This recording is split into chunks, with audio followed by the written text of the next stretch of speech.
শুভ সকাল বন্ধুরা, তোমরা সবাই কেমন আছো? আশা করি ভালো আছো। আমি আজকের ভিডিওটা এখান থেকে স্টার্ট করছি। আজকে তোমাদের সঙ্গে খুব সুন্দর একটা ভিডিও শেয়ার করব। আজকে যে ভিডিওটা শেয়ার করব এটা কোনো ব্লগ ভিডিও নয়, এটা হচ্ছে ঘরোয়াভাবে সহজ উপায়ে ঘরে বসে চুলের যত্ন নেওয়া। এটা আমি আগেই আমি রোজ মাঝে মাঝে চুলের যত্ন নিতাম এভাবে, কিন্তু মাঝখানে ছেড়ে দিয়েছি। কিন্তু আজকে কিন্তু এই ভিডিওটা তোমাদের জন্যই শেয়ার করা। আমরা কিন্তু কম বেশি সবাই বাড়িতে বসে চুলের যত্ন নিতে খুব ভালোবাসি। কিন্তু এই যে আমিও কিন্তু সেটাই করতাম, ঘরে বসেই ঘরোয়া উপায়ে চুলের যত্ন নিতাম। এই যে অ্যালোভেরাটা যে দেখছো, এটা আমার ছাদে টবে লাগানো অ্যালোভেরা। এই অ্যালোভেরা দিয়েই আমি অ্যালোভেরার সঙ্গে দুটো উপাদান মিশিয়ে চুলের যত্ন নিতাম।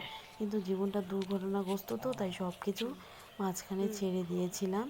কিন্তু আজকের ভিডিওটা তোমাদের জন্য শেয়ার করা। এখানে চিনি আর শ্যাম্পু রয়েছে। দেখো, চিনি শ্যাম্পু সঙ্গে যে অ্যালোভেরা দিয়ে আজকে আমি চুলগুলোর যত্ন নেব। মাঝখানে সব ছেড়ে দেওয়া মানে জীবনটা আমার দুর্ঘটনাগ্রস্ত, তাই মাঝখানে সব কিছু ছেড়ে দিয়েছিলাম। আজকে এই ভিডিওটা তোমাদের জন্যই শেয়ার করলাম। তোমরা সবাই মনোযোগ দিয়ে ভালোভাবে ভিডিওটা দেখো। এই যে দেখো, এই যে আমি কিন্তু চিনিগুলো জল দিয়ে গুলিয়ে নিয়ে তারপর শ্যাম্পুটা মিক্সড করছি। মিক্সড করে তারপরে যে অ্যালোভেরার মাঝখানের যে নির্যাসটা অংশ আছে, উপরের হালকা ছালটা ফেলে দিয়ে তারপর মাঝখানে নির্যাসটা আমি অ্যালোভেরা থেকে বের করে নেব। গরমের দিনে এমনিতেই আমাদের সবার চুলের মধ্যে কোনো না কোনো সমস্যা থেকেই থাকে। এই ঘরোয়াভাবে চুলের যত্ন নিলে আমাদের চুলগুলো মোটামুটি সবারই ভালো থাকে, মানে ভালো হয়। এই যে চিনিটা যে মিক্সড করেছি, এই চিনিটা কিন্তু আমাদের চুলের গোড়াটা পরিষ্কার রাখে, চুলগুলো বাড়তে সাহায্য করে। আর অ্যালোভেরা সঙ্গে যে শ্যাম্পু মিক্সড করে নিলাম, এটা দিয়ে আমাদের চুলগুলো বেশ সিল্কি হয়, বা শাইনি হয়, বা মাথার এই যে খুশকিটা অ্যালোভেরাটা কমিয়ে দেয়।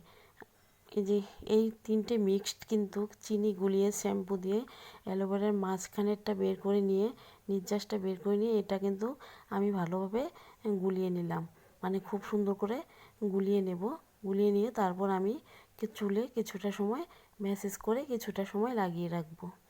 গরমকালে সবারই চুল কম বেশি খারাপ হয়, তাই এই যে ঘরোয়া উপায়ে যত্ন নিয়ে দেখুন, দেখবেন যে চুল মোটামুটিভাবে ভালো থাকবে।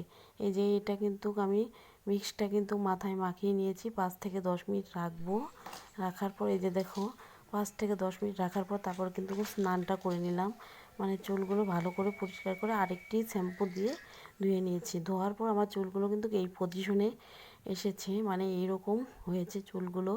কিন্তু এটা কিন্তু সপ্তাহে একদিন বা মাসে একদিন ইউজ করলে চলবে না। এটা মোটামুটি সপ্তাহে তিন দিন বা মাসে বেশ কয়েকবার ইউজ করতে হবে, তাহলেই কিন্তু ফল পাওয়া যাবে, তাছাড়া নয়। আমি কিন্তু আজকের ভিডিওটা তোমাদের দেখানোর জন্যই শেয়ার করলাম, কারণ এটা আমি নিজেই মাঝে মাঝে করতাম, তাই যে ভাবলাম যে আজকে এই ভিডিওটা তোমাদের কাছে শেয়ার করি। ভালো লাগলে সবাই লাইক, কমেন্ট, সাবস্ক্রাইব করে দিও।